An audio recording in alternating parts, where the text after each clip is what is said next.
नमस्कार दोस्तों, आज की इस रोमांचक कहानी में आप सभी का स्वागत है।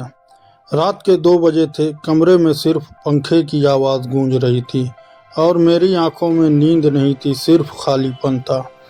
फ़ोन उठाया, व्हाट्सएप खोला, कोई मैसेज नहीं। कभी कभी ऐसे लगता था जैसे मेरी ज़िंदगी में कोई है ही नहीं। तभी व्हाट्सएप पर एक मैसेज आया, हाय, सो रहे हो? Unknown number. मैंने स्क्रीन को कुछ सेकंड तक देखा। दिल ने कहा इग्नोर कर दें, लेकिन अकेलापन बोला रिप्लाई कर दें। मैंने टाइप किया, नहीं, आप कौन? रिप्लाई आया, गलती से नंबर डायल हो गया, सॉरी। मैंने लिखा, कोई बात नहीं, बस यहीं ख़त्म हो जाना चाहिए था। लेकिन वो फिर बोली, वैसे अगर बुरा ना मानो तो थोड़ी देर बात कर सकते हैं। उस रात मैंने हाँ कह दिया और शायद उसी पल मेरी ज़िंदगी ने गलत मोड़ ले लिया। उसका नाम था रिया। रिया की आवाज़ जैसे कोई थका हुआ दिल सहला रहा हो। वो हंसती थी तो लगता था जैसे किसी ने मेरे अंदर रोशनी जला दी हो। हम बात करते गए, पहले 10 मिनट, फिर 1 घंटा, फिर पूरी रात। तुम इतने चुप क्यों रहते हो? उसने पूछा। मैं हंसा क्योंकि कोई सुनने वाला नहीं था। वो थोड़ी देर चुप रही, फिर धीरे से बोली, अब मैं हूँ ना। उस एक लाइन ने मेरे अंदर कुछ बदल दिया। धीरे धीरे वो मेरी ज़रूरत बन गई। अब हर सुबह उसकी गुड मॉर्निंग से शुरू होती और हर रात उसके गुड नाइट पर ख़त्म। अगर 10 मिनट भी उसका मैसेज ना आए तो बेचैनी होने लगती थी। एक दिन उसने पूछा, तुमने कभी किसी से प्यार किया है? मैंने कहा नहीं, और अब शायद कर भी नहीं पाऊंगा। वो बोली, क्यों? मैंने जवाब दिया, क्योंकि अब डर लगता है। वो हंसी, तो मैं डर नहीं लगने दूंगी। एक रात अचानक उसने पूछा, अगर मैं अचानक गायब हो जाऊं तो? मैं हंसा और कहा, ड्रामे मत करो। वो सीरियस हो गई, सच में? अगर मैं चली जाऊं तो? मैंने कहा, तो ढूंढ लूंगा तुम्हें। वो बोली, मत ढूंढना, मैं मिलना नहीं चाहूँगी। उस वक्त ये बात अजीब लगी, लेकिन प्यार में इंसान सवाल नहीं करता, बस भरोसा करता है।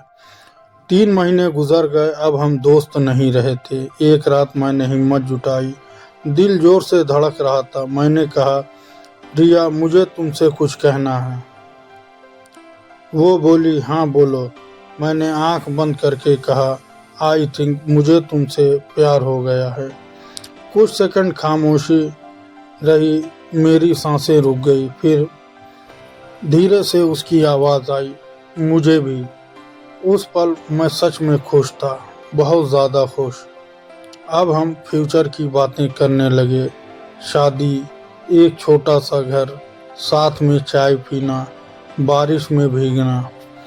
लेकिन एक चीज़ हमेशा अजीब थी, वो कभी सामने नहीं आई। मैंने कई बार कहा, वीडियो कॉल कर लो। हर बार कोई ना कोई बहाना, नेट स्लो है, मैं ठीक नहीं लग रही, घर वाले आसपास हैं।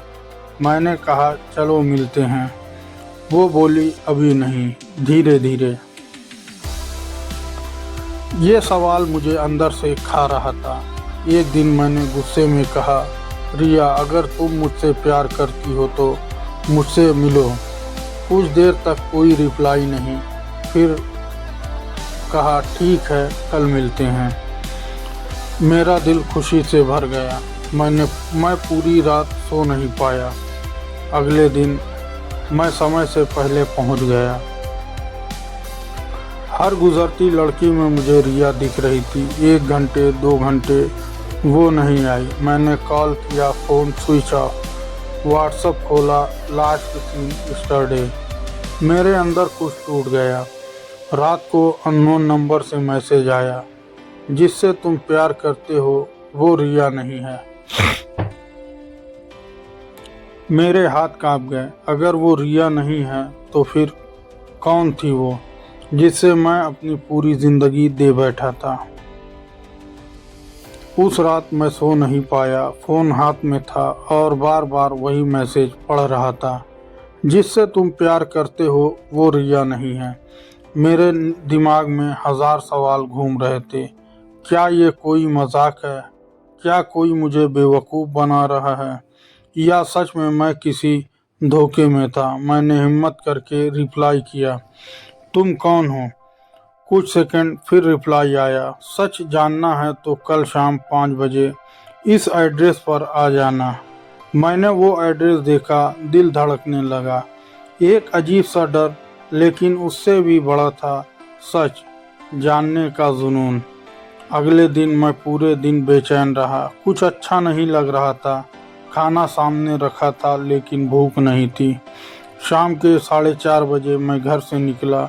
हर कदम भारी लग रहा था, जैसे मैं किसी ऐसे सच्चाई की तरफ जा रहा था जो मेरी ज़िंदगी बदल देगी। 5 बजे मैं उस एड्रेस पर पहुंचा। एक पुराना सा मकान, दीवारों का पेंट उखड़ा हुआ, खिड़कियां आधी टूटी हुई।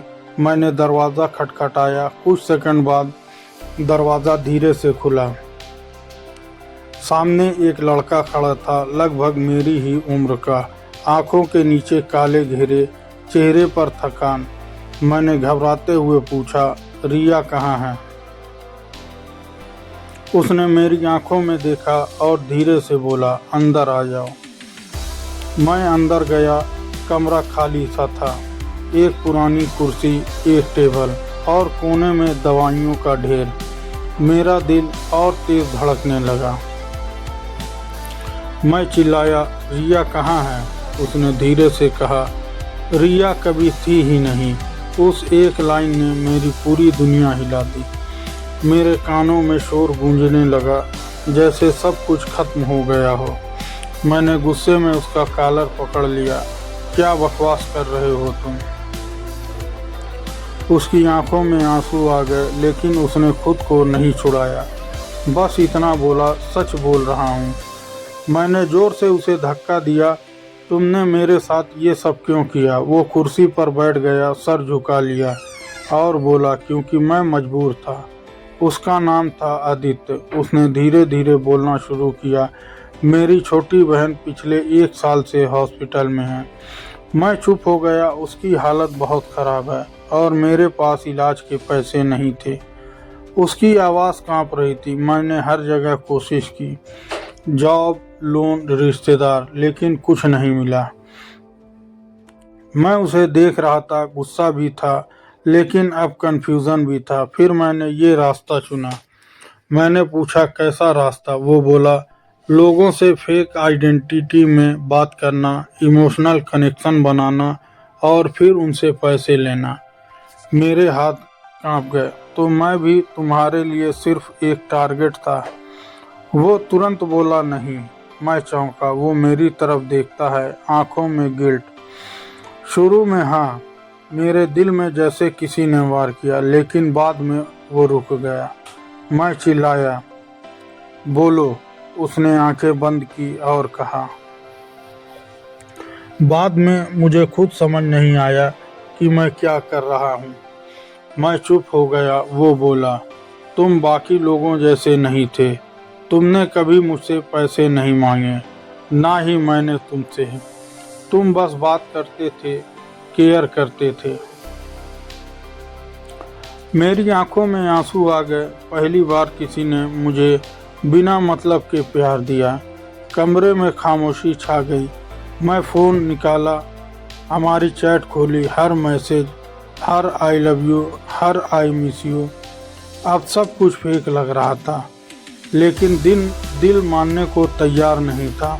मैंने उससे पूछा, तो ये सब झूठ था? वो कुछ सेकंड चुप रहा, फिर बोला, शुरू में झूठ था, लेकिन बाद में। उसकी आवाज़ टूट गई। शायद सच बन गया था। मैंने गुस्से में दीवार पर फ़ोन फेंक दिया। तुमने मेरा भरोसा तोड़ा है। तुमने मेरी फीलिंग्स के साथ खेला है। मैं रो रहा था, चिल्ला रहा था, लेकिन अंदर से मैं खाली हो चुका था। मैं वहाँ से चला आया। बाहर रात हो चुकी थी। सड़क पर लोग चल रहे थे। लेकिन मुझे कुछ दिख नहीं रहा था। मेरे कानों में सिर्फ एक आवाज़ गूंज रही थी, रिया कभी थी ही नहीं। और फिर एक और झटका। रात के करीब 1 बजे मैं बिस्तर पर लेटा, फ़ोन वाइब्रेट हुआ। मैंने स्क्रीन देखी, मेरी सांस रुक गई। मैंने कांपते हाथों से मैसेज खोला, मुझे माफ़ कर दो। मेरी आंखें फैल गई। मैं सच में तुमसे प्यार करती थी। मेरा दिमाग चिल्लाया, ये फेक है, ये वही लड़का है, फिर से खेल रहा है। लेकिन दिल बोला नहीं, ये वही है, ये उसकी आवाज़ है, ये सच्चा है। मैंने कांपते हुए रिप्लाई किया, तुम कौन हो? रिप्लाई आया, मैं वही हूँ जिससे तुमने दिल से प्यार किया था। अब सवाल ये नहीं था कि वो कौन है, सवाल ये था, क्या मैं फिर से उसी जाल में फंस रहा हूँ या इस बार सच में प्यार था। फ़ोन मेरे हाथ में था, स्क्रीन पर वही मैसेज, मैं वही हूँ जिससे तुमने दिल से प्यार किया था। मेरी सांसें तेज़ हो गई। दिल और दिमाग के बीच जंग शुरू हो चुकी थी। मैंने कांपते हुए टाइप किया, सच बताओ तुम कौन हो? कुछ सेकंड जो मुझे घंटों जैसे लगे, फिर मैं रिया हूँ। मैंने तुरंत कॉल कर दिया, दिल जोर से धड़क रहा था। और फिर उधर से आवाज़ आई, धीमी, कमज़ोर, लेकिन वही रिया की आवाज़। मेरी आंखों से आंसू निकल पड़े। तुम सच में हो? कुछ सेकंड खामोशी, फिर वो धीरे से बोली, हाँ, लेकिन पूरी सच्चाई अभी बाकी है। मैं चुप था। उसने बोलना शुरू किया, मैं आदित्य की बहन हूँ। मेरे हाथ सुन्न हो गए। जिससे तुम बात करते थे वो मेरा भाई था। मेरी सांसें अटक गई, लेकिन जो तुम्हें पढ़ती थी, तुम्हें समझती थी, वो रुक गई। आवाज़ कांप रही थी, वो मैं थी। मैं कुछ बोल नहीं पा रहा था। वो बोली, शुरू में मुझे कुछ नहीं पता था, लेकिन एक दिन मैंने तुम्हारे मैसेज पढ़े, तुम्हारी केयर, तुम्हारी बातें, तुम्हारा सच्चापन। उसकी आवाज़ भर आई। मुझे पहली बार लगा कि कोई ऐसा भी होता है। मेरी आंखें बंद हो गई। धीरे धीरे मैं तुम्हें पढ़ने लगी, तुम्हें महसूस करने लगी, और कब मुझे तुमसे प्यार हो गया पता ही नहीं चला। मैंने धीरे से पूछा, तो उस दिन तुम मिलने क्यों नहीं आई? उसने गहरी सांस ली, क्योंकि मैं चल भी नहीं सकती। मेरे दिल पर जैसे किसी ने वार किया। मैं पिछले 1 साल से हॉस्पिटल में हूँ। सब कुछ साफ हो रहा था, लेकिन दर्द और बढ़ रहा था। मैंने कहा, मुझे तुमसे मिलना है अभी।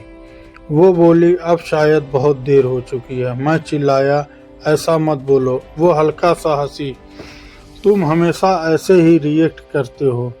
मैं बिना सोचे सीधे हॉस्पिटल भागा।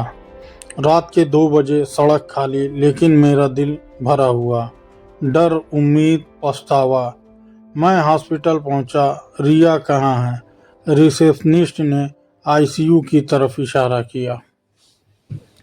आईसीयू का दरवाज़ा खोला। वो वहाँ थी, बिल्कुल अलग, कमज़ोर, पीली, लेकिन मुस्कुराती हुई।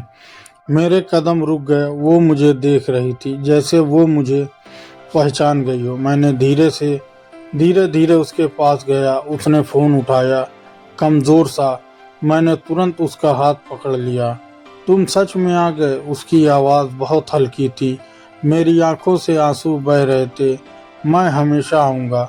हम दोनों चुप थे। कोई आई लव यू नहीं, कोई प्रॉमिस नहीं, बस एहसास। उसने धीरे से कहा, काश हम पहले मिले होते। मैंने सर झुका लिया। काश मैं ठीक होती। मेरे पास कोई जवाब नहीं था। उसने मेरी तरफ देखा। मुझे माफ़ कर देना। मैं रो पड़ा। तुमने कुछ गलत नहीं किया। वो हल्का सा मुस्कुराई, तुम बहुत अच्छे हो। और फिर उसकी पकड़ ढीली होने लगी। रिया, मशीन की आवाज़ बदल गई। सब कुछ रुक गया। उसके बाद मैं वहीं बैठा रहा। घंटों मेरे हाथ में उसका हाथ था, लेकिन अब उसमें कोई एहसास नहीं था। आज कई महीने बीत चुके हैं। मैं अब भी व्हाट्सएप खोलता हूँ। उसका चैट आज भी पिंड है। उसका लास्ट मैसेज, मुझे माफ़ कर देना। मैंने कभी उसे डिलीट नहीं किया। अब जब भी कोई अननोन नंबर से मैसेज आता है, हाय सो रहे हो, मैं रिप्लाई नहीं करता, क्योंकि अब मैं जान चुका हूँ हर हाय के पीछे प्यार नहीं होता। कभी कभी वो आपकी ज़िंदगी की सबसे बड़ी बर्बादी बन जाता है। ऑनलाइन प्यार बहुत आसान होता है, लेकिन उसका दर्द रियल लाइफ से भी ज़्यादा गहरा होता है। मैंने उसे कभी नहीं देखा, लेकिन आज भी सबसे ज़्यादा उसी को याद करता हूँ। तो दोस्तों, यह थी हमारी आज की कहानी। अगर आपको पसंद आए तो लाइक कर दें और हमारे चैनल को भी